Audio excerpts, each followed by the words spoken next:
Should you get a tarantula sling or should you get something a bit bigger and full grown? Let's find out in this video. Hello everyone, welcome back to Spooderpods. I'm Dave and today we are investigating whether a tarantula sling, a juvenile or a fully grown tarantula is right for you. And I think this video will be especially important for newer tarantula keepers to give you a perspective on what's better, because there are pros and cons to getting a sling or a adult tarantula, and I want to explore them all with you so you can make your own best choices. So let's talk about tarantula slings first. It's really appealing to get tarantula slings for many reasons, and one of my two favourite reasons for getting tarantula slings is they live longer and you get to see them go through their entire sort of growth process. It's really cute to raise a sling yourself and really satisfying to get a sling from baby all the way to adulthood. It's almost like you're on a journey with them and you get to raise them yourself. It's really satisfying. I love it. And also they last longer because they're going from sling to adult, and that's probably one of the most appealing things to me about getting a sling. They are obviously smaller and they will stay smaller for quite some time, but eventually they will grow up.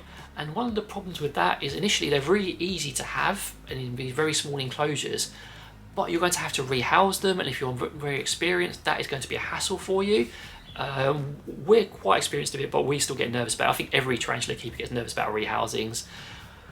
But yeah, you have to rehouse them, and you're also going to have to be aware that slings are more fragile, and not all slings will make it, and not all of that will be your fault. And I think those are the two biggest factors that you're going to have to consider, especially if you're a newer owner. Can you cope with the fact that you get attached to it and it won't last because it is only a baby and it's very fragile?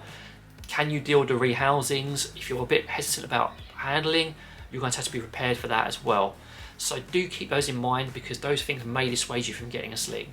Oh, and one other thing while I'm thinking about it, the prey you have to give them is quite small, and you're going to have to manage smaller live food rather than large stuff, which is much easier, and you're going to have to probably be prepared for this being a little fussy at sometimes.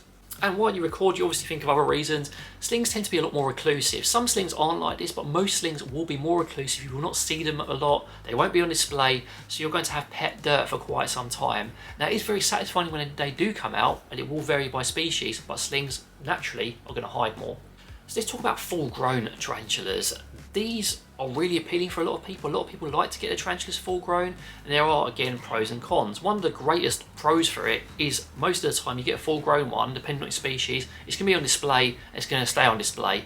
It's not really fussed about hiding. It's fully grown, doesn't really care. They're much larger, they're much more impressive, and you get to see them immediately, which is also very appealing.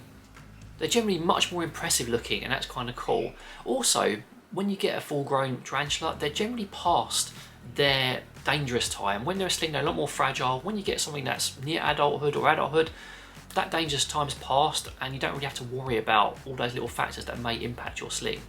Like cons, they won't live as long because they're already fully grown. Especially if you get a male, you could be cutting how long you spend with that spider by a great degree. That's why females tend to be much more expensive. You haven't raised it, so you haven't had that sort of fun bonding experience with them. And also, they may have picked up some habits from where they previously were. Some people would argue with me on this, but tarantulas do learn just like every other creature on the planet.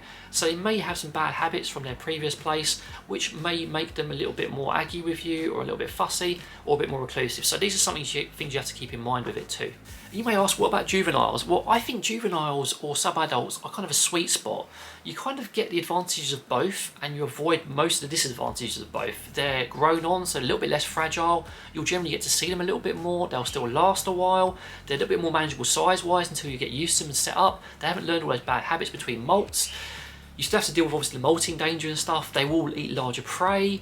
I kind of think juveniles and sub-adults are the sweet spot for many people, and I tend to lean towards getting spiders at that size, although honestly we kind of love our slings and we love the whole raising process as well. So if you are a bit on the fence, why not go for the middle ground and go for a juvenile? So that's it. That's my thoughts on whether you should get a sling, a sub-adult or an adult or juvenile tarantula. If you have any thoughts of your own, I'd love to hear from you. But in the meantime, take care and see you later.